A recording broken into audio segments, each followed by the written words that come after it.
Bonjour à tous, nous sommes Erev Shabbat Ekev. Dans notre paracha, il y a un verset qui peut sembler comme ça un peu anodin, mais c'est un verset crucial. Qui, Kacher, Yayaser Ish et Bno, à l'instar d'un homme qui châtie son fils, Hashem Elokecha Meyasreka. Kadosh Baruch Hu, il te châtie. Alors, Yisurim, ça se traduit par un châtiment. Mais Yisurim veut aussi dire Moussar. Moussar, c'est une leçon. Lorsque Kadosh Baruch Hu nous châtie, c'est pas juste un châtiment, c'est pas juste une punition, mais c'est essentiellement pour qu'on apprenne une leçon. C'est le plus important lorsque quelque chose nous arrive, et ça arrive à tout le monde, que quelque chose de pas agréable arrive, c'est une leçon d'Akadosh Baruch Hu qu'il faut étudier. Le Smag, il écrit dans son livre, Sefer Mitzvot Agadol, il écrit dans son livre qu'une des plus grandes mitzvot, c'est d'analyser tout ce qui nous arrive pour en tirer la leçon. C'est ce que Kadosh Baruch Hu nous envoie, il nous envoie une leçon. Dans le verset de Ishaïa, Tsir, le mot Tsir signifie une douleur. Mais Tsir signifie aussi un envoyé. Lorsque Kadosh Baruch Hu nous envoie une douleur, lorsque Kadosh Baruch Hu nous envoie un châtiment, c'est toujours un envoyé, c'est toujours un shaliach, un Tsir Ne'eman, un shaliach qui est fidèle.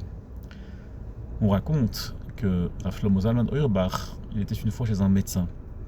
Et il y a un mot qu'on utilise souvent chez les religieux, Yisurim. Yisurim veut dire des souffrances.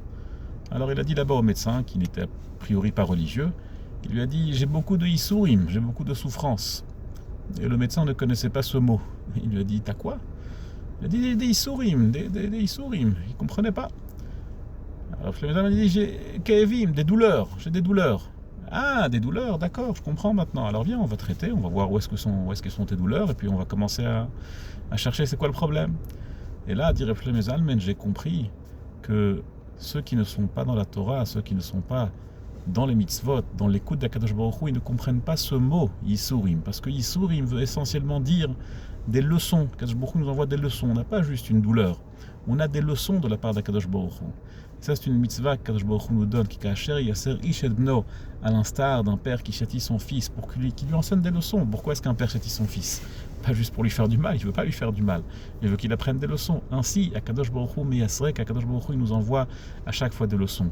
Et ça doit être la leçon de notre paracha, comprendre et intégrer et toujours analyser quelle est la leçon que Kadosh Baruch Hu nous envoie, qu'est-ce que Kadosh Baruch Hu veut de nous lorsqu'il nous envoie des petits pics, des petits rappels, des petits châtiments pour qu'on s'améliore, pour qu'on avance, pour qu'on devienne des meilleurs juifs, des meilleures personnes. C'est ce que Kadosh Baruch Hu veut de nous, rien d'autre. Il ne veut pas nous faire souffrir, au contraire, il veut que nous faire du bien, comme dit le Mesilat Yesharim dans sa Hakdama. Dans la préface de son livre Mesilat Yesharim, il écrit que toute la raison de la création, c'est pour faire du bien aux créatures. C'est que Kadosh Baruch Hu, il voulait nous faire du bien, c'est tout ce qu'il voulait. Et lorsque Kadosh Baruch Hu nous envoie quelques souffrances, c'est uniquement pour que on comprenne qu'il faut se réveiller, qu'il faut faire quelque chose. Nous sommes à 6 semaines à peu près de Rosh Hashanah. C'est le moment où on doit commencer à se préparer pour la nouvelle année, pour le Yom Hadin, pour le jour du jugement. On doit commencer à se réveiller. Lorsque Kadosh Baruch Hu nous envoie une petite leçon, il faut comprendre qu'il y a quelque chose derrière et qu'on doit s'améliorer. Kol Tov et Shabbat Shalom.